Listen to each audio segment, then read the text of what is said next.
नमस्कार दोस्तों। हमारे चैनल एस्ट्रोमन जी में आपका बहुत बहुत स्वागत है। मैं आचार्य के सिंह आपका इस चैनल पर बहुत बहुत स्वागत करते हैं। तो आज की वीडियो बहुत ज़्यादा महत्वपूर्ण है क्योंकि आज मैं 19 साल के लड़के का कुंडली विश्लेषण करूंगा, जहां पर से मैं इनकी कुंडली में जो जो अच्छे योग होंगे, जो जो खराब योग होंगे उसको बताऊंगा और आपको एक सही ज्ञान प्रदान करूंगा कि अपनी कुंडली आप कैसे देख सकते हैं, कैसे जान सकते हैं, कैसे सीख सकते हैं। तो आज की वीडियो में कुछ ऐसे राजयोग के विषय में मैं बात करूंगा जो कि बहुत से लोगों की कुंडली पर बनती है और जिसके रहने मात्र जातक की जिंदगी पर बहुत अच्छा फल आता है, उस पर भी डिस्कशन होगा।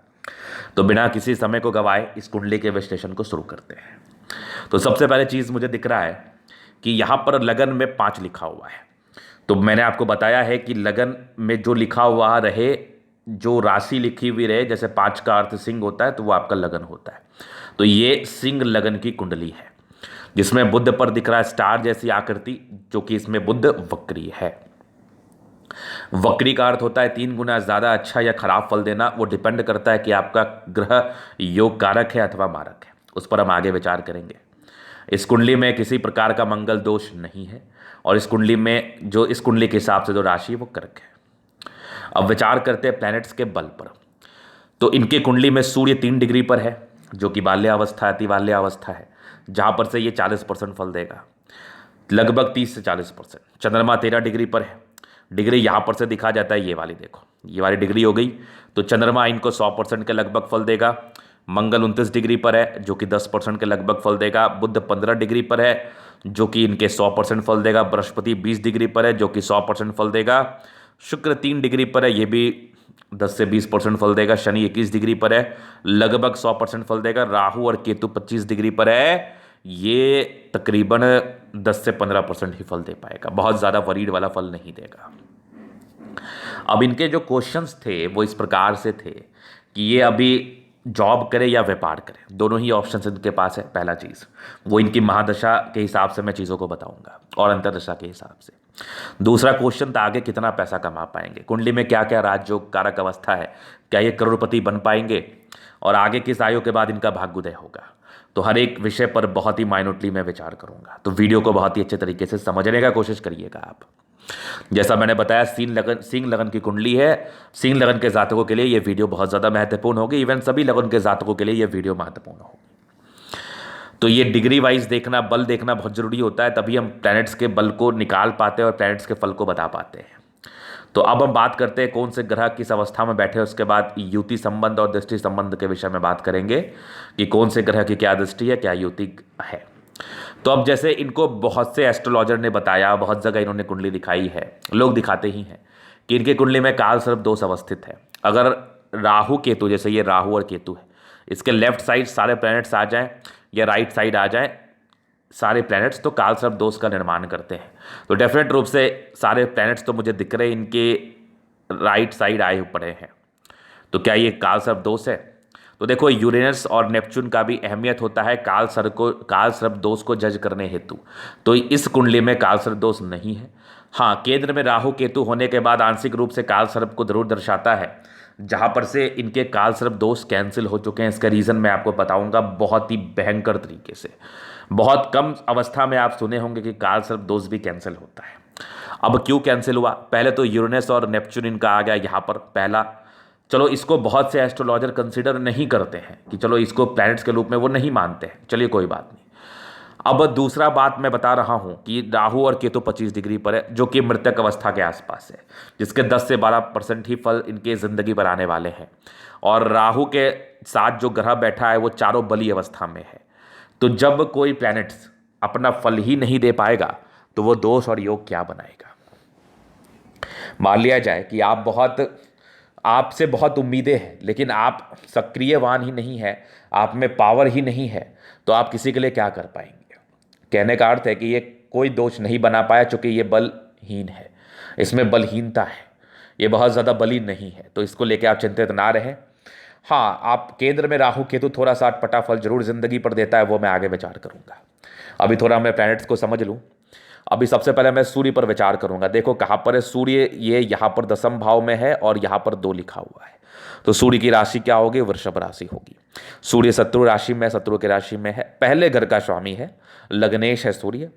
लग्नेश बहुत इंपॉर्टेंट हाउस होता है, लगन से आपकी रूप रंग सुंदरता आपका प्रोफेशन देखते हैं, और वो जाके 10th हाउस में बैठा है। तो लग्नेश का 10th हाउस में बैठना एक बहुत बड़ा राजयोग होता है, जहां पर से जातक बड़े अच्छे पद पर आसीन रहते हैं, गवर्नमेंट जॉब में होते हैं, बड़े उच्च पद पर आसीन रहते हैं, बड़े पॉलिटिशियन कर्ता के कुंडली में भी सूर्य की अवस्था दसम भाव पर देखी जाती है। जो राजयोग सेंस में बात कर रहा हूं मैं, अच्छे करियर के सेंस में बात कर रहा हूं, जातक अपना नाम और शोहरत पूरा कमाते हैं अपनी जिंदगी पर। लेकिन सूर्य 3 डिग्री पर है, ये बलहीन है, मतलब इसमें बल नहीं है, जो इसको फल देना चाहिए वो नहीं दे पाएगा। तो इसके लिए रेमेडी करने की आवश्यकता है। तो रेमेडी मैं लास्ट में बताऊंगा, वीडियो को पूरे अच्छे से देखना। चंद्रमा जो है, अब मैं चंद्रमा पर विचार करूंगा। चंद्रमा पर 4 लिखा हुआ है, जो कि चंद्रमा कर्क राशि में है। चंद्रमा की स्वराशि है, अपनी ही राशि में बैठा है। 12वें घर का स्वामी 12वें घर में बैठा है। द्वादश भाव खर्च का हाउस होता है, और चंद्रमा चूंकि इसी घर का मालिक है, खर्च के ही हाउस का स्वामी, और खर्च के हाउस में बैठा है। चंद्रमा ऐसे ही चंचल प्लेनेट है।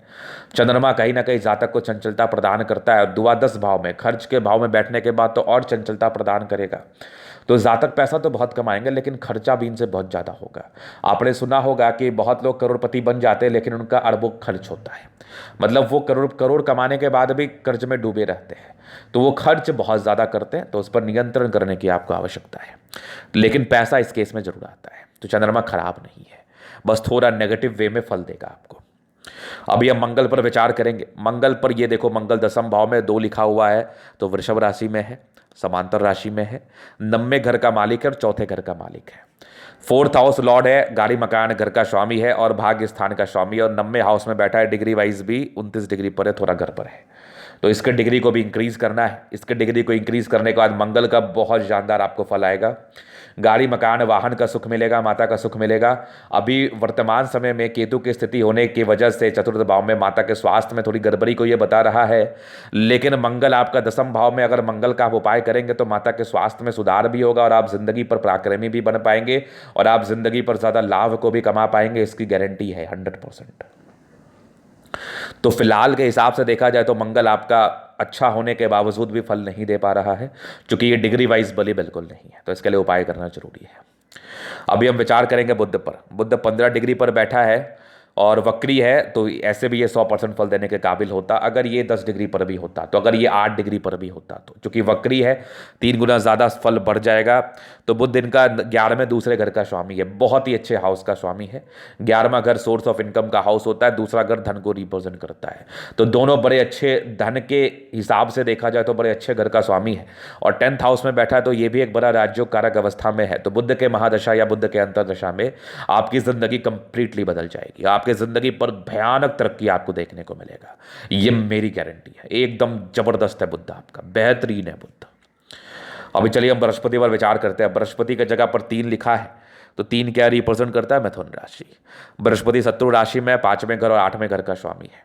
अब यहां पर थोड़ा कंसेप्ट की बात मैं आपको समझाना चाहता हूं। 5वां घर केंद्र त्रिकोण हाउस है, त्रिकोण का हाउस है। 5वां घर पुत्र कारक स्थान है, पढ़ाई लिखाई कारक स्थान है।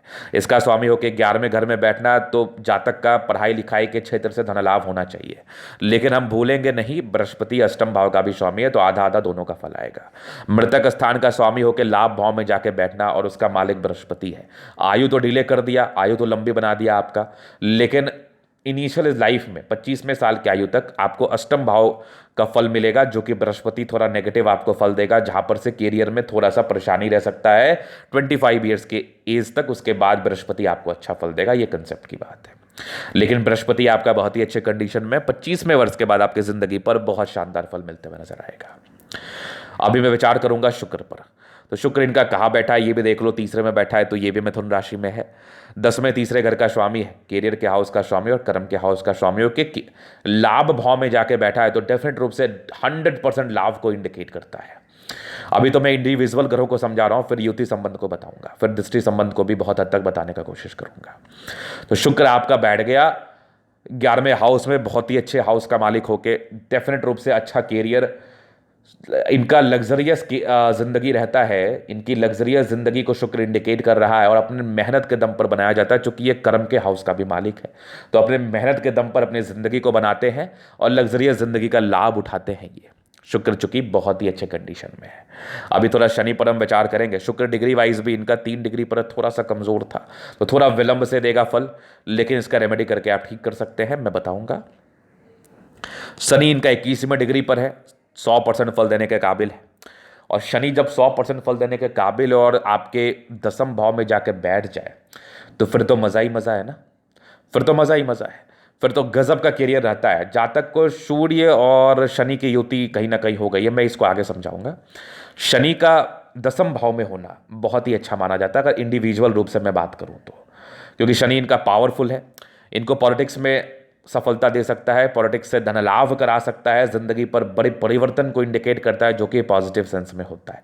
अपने समय में याद रखना, अपने समय में किसी भी प्लैनेट्स के फल को जज करने से पहले ये जरूर ध्यान में रखिएगा कि वो प्लैनेट्स आपको अच्छा या खराब फल वो अपने समय में ही देता है। समझ गए ना? चलिए आगे विचार करते हैं।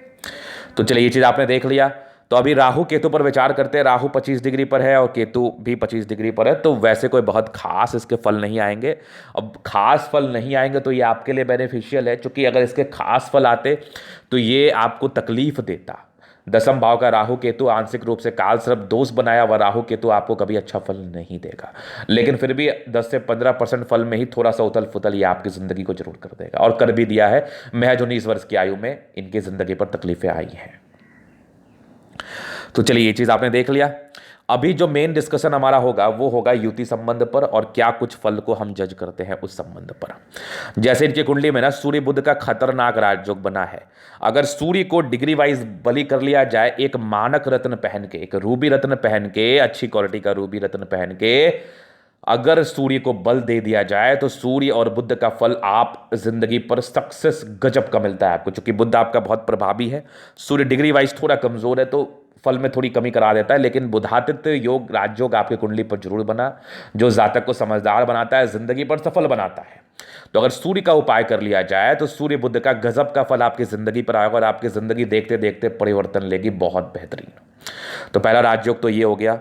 अब दूसरा देखो, सबसे पहले जब 4 से 5 ग्रह आपके एक हाउस में बैठे रहे ना, तो पहले योग को ढूंढिए कि कौन सा 2 ग्रह मिलकर क्या क्या योग बनाया हुआ है।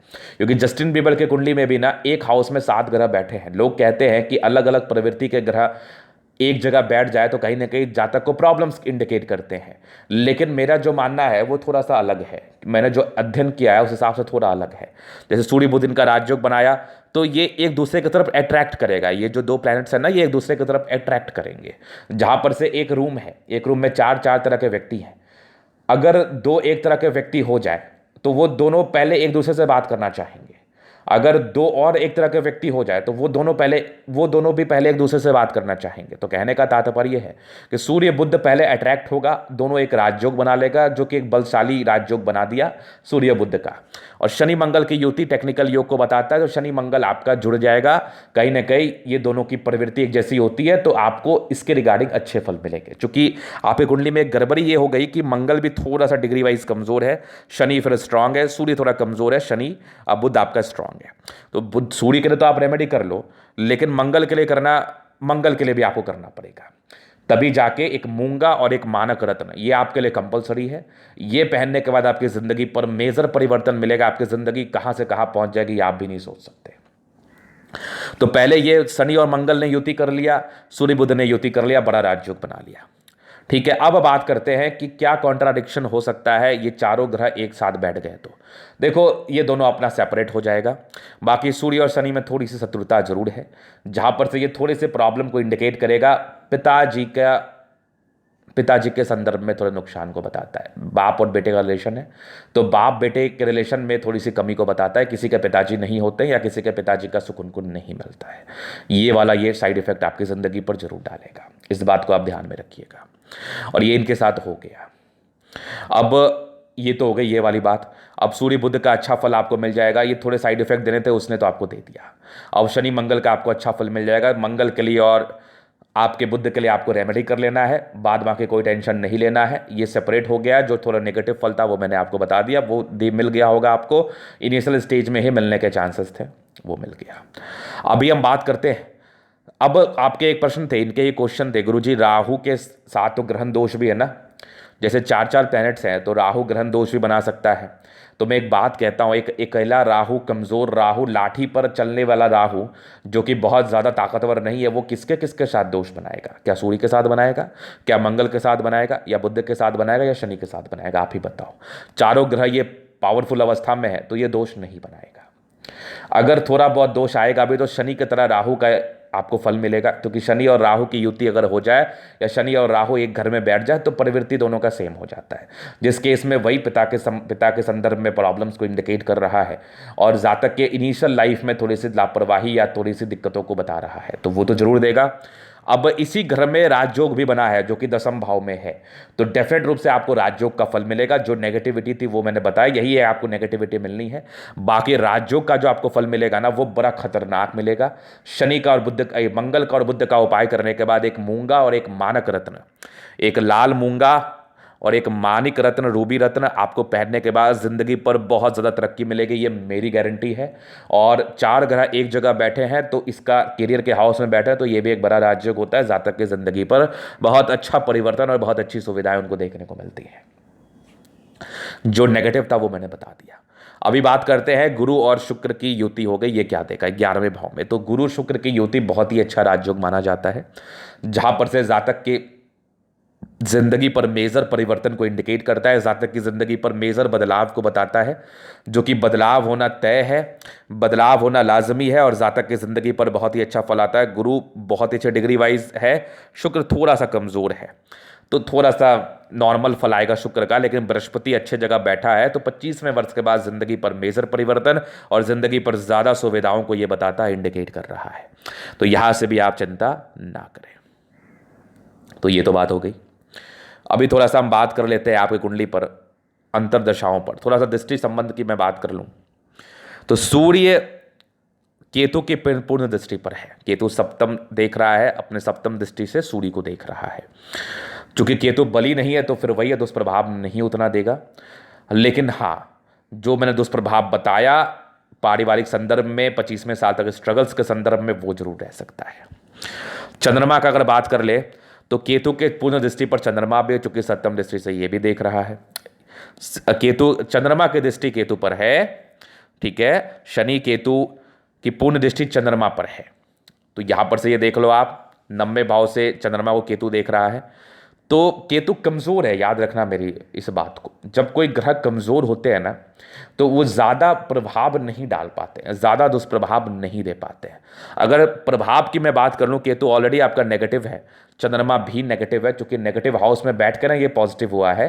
12वें घर का स्वामी था, 12वें घर में बैठ गया, नेगेटिव नेगेटिव पॉजिटिव, लेकिन मानूंगा तो मैं नेगेटिव, केतु भी नेगेटिव है, तो दोनों की दृष्टि संबंध भी आपके लिए लाभकारी साबित जरूर होगी। तो मैं दृष्टि संबंध को ना जब प्रेडिक्शंस करता हूं ना अंतरदशा पर तब बताता हूं, ज़्यादा आपको समझ में आएगा कि कौन सा समय कैसा रहेगा और क्यों कैसा रहेगा, वो ज़्यादा बेटर रहेगा। तो अभी मैं दिखाता हूं आपको इनके दृष्टि संबंध को। पहले तो ये देखिए अभी इनका महादशा क्या चल रहा है। शनि चल रहा है 2006 तक, बुध चल रहा है 2023 तक, 2023 तक बुध चल रहा है। तो अभी मैं पहले उसको दिखा दूं कि केतु में बुध चल रहा है इनका। हाँ, बुध की महादशा इनकी चल रही है 2023 तक, 23 के बाद आएगा केतु। तो अभी बुध की महादशा पर विचार तो हम नहीं करेंगे 2023 तक, चूंकि 2023 तक बुध में इनका शनि चल रहा होगा। मे बी मैं थोड़ा सा निकाल लूँ, 1 मिनट, एक जरा सा समय लगेगा मुझे। हाँ, इनके हिसाब से हाँ शनि चल रहा है, बुध में इनका अभी शनि चल रहा है वर्तमान समय में, उसके बाद केतु पर मैं विचार कर लेता हूँ।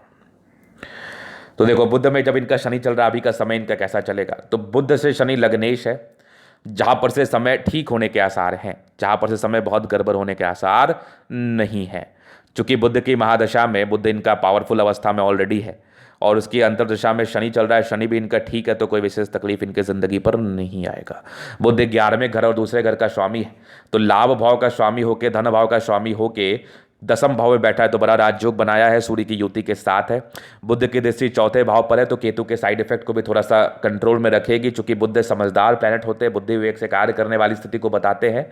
और शनि की युति हो जाए, शनि इनसे लग्नेश है और शनि इनका मालिक है इनकी कुंडली में छठे सातवें घर का, तो शनि भी ठीक ठाक घर का मालिक है और अच्छे जगह बैठा है, तो कोई बहुत गड़बड़ नहीं रहेगा इनकी ज़िंदगी के लिए।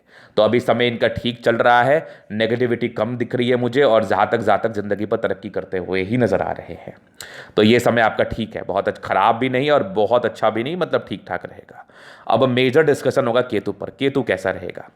जैसा मैंने बताया कि केतु बहुत ज़्यादा बलशाली नहीं था, और केतु की दृष्टि, अगर मैं दृष्टि संबंध की बात कर लूँ तो केतु की दृष्टि 8वें 10वें और 12वें घर पर है। सूर्य पर दृष्टि है, मंगल पर दृष्टि है, बुध पर है, शनि पर है, और राहु की पूर्ण दृष्टि केतु पर भी पड़ी हुई है ऑटोमेटिकली। तो जहां पर से इस बात पर अगर मैं विचार कर लूँ तो केतु बहुत बलशाली नहीं है, तो ये बहुत ज़्यादा साइड इफेक्ट आपकी ज़िंदगी पर नहीं दे पाएगा। तो केतु जब चलेगा 2023 तक, 2023 11वें महीने तक, तो थोड़ा सा मेहनत कराएगा। अब केतु क्या कराएगा? चतुर्थ भाव में बैठा है, शनि की दृष्टि केतु पर है, केतु की दृष्टि शनि पर है, याद रखना। बुध की दृष्टि शनि पर है, केतु पर है, और केतु की दृष्टि बुध पर है, तो ये भी याद रखना। तो कहीं ना कहीं केतु आपको ज़्यादा मेहनत कराएगा इस समय में। मैं उतना टेक्निकल वे में बात नहीं करना चाह रहा हूँ, आपको शायद कन्फ्यूजन हो जाए। तो केतु आपको मेहनत कराएगा इस समय में, याद रखना। आपका जब केतु पूरा महादशा में आपको मेहनत करना पड़ेगा, एक प्लेटफॉर्म बिल्डअप करना पड़ेगा, और ये समय आपका प्लेटफॉर्म बिल्डअप होगा। इसके बाद की महादशा देख के हम बताएंगे कि कैसा रहेगा। तो केतु भी बहुत मेहनत का समय रहेगा। शुक्र में भी आपको मेहनत कराएगा ही कराएगा। शुक्र में थोड़े से शादी के योग को भी ये बनाएगा, 2025 तक शादी होने के चांसेस को बताएगा। केतु के बाद सूर्य आएगा, ये भी ठीक चलेगा। केतु में शुक्र बहुत जबरदस्त चलने वाला है, सूर्य भी ठीक ठाक चलेगा। और केतु में चंद्रमा सप्तम भाव में, इस केतु चंद्रमा 9वें भाव में है, तो ये भी ठीक ठाक चलेगा, इसमें कोई टेंशन वाली बात नहीं है। हाँ, थोड़ा सा खर्च का समय रहेगा जब केतु में चंद्रमा आएगा। और केतु में मंगल आपका कैसा चलेगा? मंगल भी ठीक चलेगा। केतु में राहु थोड़ा गड़बड़ चलेगा 2026 से 27 के बीच में। और केतु में गुरु फिर कैसा चलेगा? केतु में गुरु आपका अष्टमेश हो जाता है, तो थोड़ा सा टेंशन देगा इस समय, काम में थोड़ी सी कमी को इंडिकेट करेगा। काम करेंगे ऐसे व्यक्ति, लेकिन चोट घाट की समस्या को बताएगा केतु में जब गुरु आएगा, याद रखना मेरी बात को। केतु में राहु और केतु का गुरु में कुछ नुकसान के योग को ये बता रहा है, क्योंकि केतु से गुरु अष्टमेश हो रहा है। केतु से शनि कैसा रहेगा? सप्तमेश से बढ़िया रहेगा। केतु में बुध भी बढ़िया रहेगा। मतलब कुछ एजेस में इंडिकेट कर दूं, केतु में आपका राहु ठीक नहीं रहेगा, केतु में आपका गुरु ठीक नहीं रहेगा। इसमें आपको केयर करना पड़ेगा, इसमें आपको केयर करके चलना पड़ेगा, और उस समय का मैं उपाय आपको पर्सनली डिस्कस जरूर कर लूंगा। ये 2 समय गड़बड़ है, केतु में केतु थोड़ा गड़बड़ रहेगा, बाकी समय आपका ठीक रहेगा, अच्छा रहेगा। लेकिन याद रखना, पूरे केतु के महादशा में मेहनत आपको ज़्यादा करना पड़ेगा, क्योंकि आपको एक प्लेटफॉर्म बिल्डअप करना पड़ेगा इस समय में। ये तो हो गई केतु की महादशा की बात। अब बात करते हैं शुक्र की महादशा। ये महादशा आपके निर्णायक रहेगी। 2000 कब आएगी? ये 2030 से ये महादशा का आगमन होगा। शुक्र में शुक्र बहुत ज़बरदस्त रहेगा, नो डाउट, क्योंकि शुक्र के साथ बृहस्पति भी था, उसका बहुत ही अच्छा आपको फल मिलने वाला है, इसमें बिल्कुल डाउट नहीं है। और किस किस सेंस में मिलने वाला है वो भी मैं बता दूं। शुक्र की दृष्टि पंचम भाव पर है, पुत्र कारक, पुत्र बढ़िया कार्य करेंगे, संतान सुख की प्राप्ति होगी, अच्छे संतान की प्राप्ति होगी। शुक्र में शुक्र आपका बहुत ज़बरदस्त चलने वाला, लग्जरियस लाइफ की प्राप्ति होगी। शुक्र में सूर्य भी आपका बढ़िया चलेगा। शुक्र में चंद्र भी ठीक चलेगा, शुक्र से चंद्र दूसरे स्थान पर है तो बहुत ज़बरदस्त चलेगा। शुक्र में मंगल भी बढ़िया चलेगा, चूंकि लगन में द्वादश भाव में है। शुक्र में मंगल में थोड़ा सा पैसा आपका खर्च हो सकता है, याद रखना, क्योंकि शुक्र से मंगल द्वादश भाव में है वार्षिक कुंडली के हिसाब से। तो 2037 के आसपास थोड़ा आपको पैसा खर्च होगा, 36 के बाद 37 के बीच में। जो 26/6/2036 से 26/8/2037 तक शुक्र चलेगा, जिसमें शुक्र में मंगल चलेगा, जिसमें थोड़े खर्च होंगे। शुक्र में राहु थोड़ा सा प्रॉब्लम आपको दे सकता है, याद रखना, क्योंकि इस बात को ध्यान में रखना, द्वादश भाव में ज़्यादा तकलीफ दे सकता है 2040 तक। शुक्र में गुरु फिर आपका बढ़िया चलेगा, लग्नेश है। शुक्र में शनि ठीक ठाक चलेगा, शनि द्वादश भाव में शुक्र से रहे वो बढ़िया चलता है, कोई दिक्कत नहीं है। शुक्र में बुध भी आपका ठीक चलेगा, चूंकि बुध आपका बहुत स्ट्रांग प्लैनेट है, तो वैसा कोई दिक्कत नहीं होगा। समझदारी से जहाँ तक इन्वेस्ट करेंगे उस समय इन्वेस्टमेंट होगा आपका बढ़िया। शुक्र में केतु में थोड़ा गड़बड़ी हो सकती है, बाद बाकी कोई दिक्कत नहीं है। ओवरऑल शुक्र की महादशा आपकी बहुत बढ़िया रहने वाली है। अगर मैं एक ईजी लैंग्वेज में आपको समझाओ तो सेटल्ड होने वाली आपकी अवस्था है शुक्र की महादशा में, गोल्डन अवस्था है आपकी पूरी की पूरी शुक्र की महादशा। तो इनके प्रश्न थे कि जिंदगी पर कितना कमा पाएंगे। शुक्र में आप बहुत कमाने वाले हो, मेरी गारंटी है, लिख के रख लो, बहुत ज़्यादा पैसा कमाने वाले हो। वर्तमान समय में आपको थोड़ा केयर करने की आवश्यकता है। बुध आपका शनि में बुध चल रहा है, बुध में शनि चल रहा है, तो थोड़ा दिक्कत है, लेकिन लगनेश का समय है, क्योंकि शनि से बुध आपके लगन की स्थिति, लगन में स्थित है, तो वैसे कोई खराब नहीं, चूंकि शनि भी आपका बहुत ही अच्छा स्ट्रांग है, तो वैसे कोई दिक्कत नहीं है। थोड़ा सा आपको अभी क्या करना चाहिए, व्यापार करना चाहिए या फिर आपको पढ़ाई करना चाहिए। तो देखो, लगन का समय है, लगन में कहीं ना कहीं एजुकेशन भी आ जाता है, तो आपको अपने एजुकेशन को वर्तमान समय में पूरा करना चाहिए। और केतु के समय में आपको निर्धारण करना है कि आपको बिजनेस करना है या फिर आपको पढ़ाई के क्षेत्र में धन लाभ करना है, क्योंकि दसम भाव में इतने इतने प्लैनेट्स बैठे हैं ना, तो अपॉर्चुनिटी आपको आएगी जिंदगी पर, तो उस अपॉर्चुनिटी को आपको खुद समझना है। क्योंकि मेरा जहां तक डायग्नोसिस कहता है, ऐसे व्यक्ति तो जॉब नहीं करते, ऐसे व्यक्ति व्यापार ही करते हैं। तो आपको लेकिन 2023 तक अभी कुछ नहीं सोचना है। 23 के बाद आपको व्यापार में दिमाग लगाना है और आपको अपॉर्चुनिटी उस समय खुद व खुद मिल जाएगी। क्योंकि सूर्य बुध है तो थोड़ा पॉलिटिक्स में भी इंटरेस्ट हो जाता है। शनि मंगल टेक्निकल योग को भी बताता है। शनि की प्रधानता दसम भाव पर है, तो लोहे लक्कर के काम से धन लाभ को भी इंडिकेट करता है, कहीं ना कहीं रियल एस्टेट से धन लाभ को भी बताता है। तो इन सारे प्रकार की अवस्थाओं को अगर मैं देख रहा हूं और डायग्नोसिस कर रहा हूं, तो जातक व्यापार के प्रति ज्यादा आकर्षित रहते हैं। जातक को ज्यादा पैसा कमाना होता है जिंदगी पर, क्योंकि लाभ भाव में भी 2 ग्रह बैठे हैं, तो जातक एक जगह नौकरी करके अस्थिर तो नहीं रह सकते। लेकिन मैं बता रहा हूं ना, सरकारी क्षेत्र से धन लाभ के योग भी आपकी कुंडली पर हैं। अगर आपने सही सा मेहनत किया तो सरकारी क्षेत्र से धन लाभ भी आपको हो सकता है।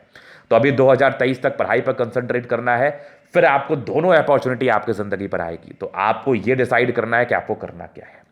तो ये था इनकी कुंडली का पूर्णतः विश्लेषण। मेरे समझ से अगर मैं एक निर्णय आपको दूं, तो व्यापार करो, बढ़िया धन कमाओगे। लेकिन जॉब की अगर अपॉर्चुनिटी मिले तो उसको भी छोड़ना मत, क्योंकि मेन जो आपका समय है ना, वो शुक्र से स्टार्ट होगा। तो ये जो केतु का समय, ये मेहनत कराने वाला समय, इसलिए मैं आपको थोड़ा सा जॉब के प्रति भी प्रेरित कर रहा हूं। तो 7-8 साल नौकरी भी कर सकते हो आप, नहीं तो ज़्यादा स्ट्रगल रह सकता है केतु के समय में। इसलिए कुछ दिन जॉब कर लो, फिर तो बिजनेस लाइफ टाइम कर सकते हो। तो ये था इनके कुंडली का पूर्णतः विश्लेषण। अगर आपको हमारा ये वीडियो पसंद है, लाइक कर दे, कमेंट कर दे, सब्सक्राइब कर दे। अगर आप व्यक्तिगत रूप से मेरे से कुंडली दिखाना चाहते हैं और सही जानकारी पाना चाहते हैं बहुत ही माइन्यूटली, तो हमारा व्हाट्सअप नंबर आपको डिस्क्रिप्शन में मिल जाएगा, लेके आप संपर्क कर सकते हैं। धन्यवाद।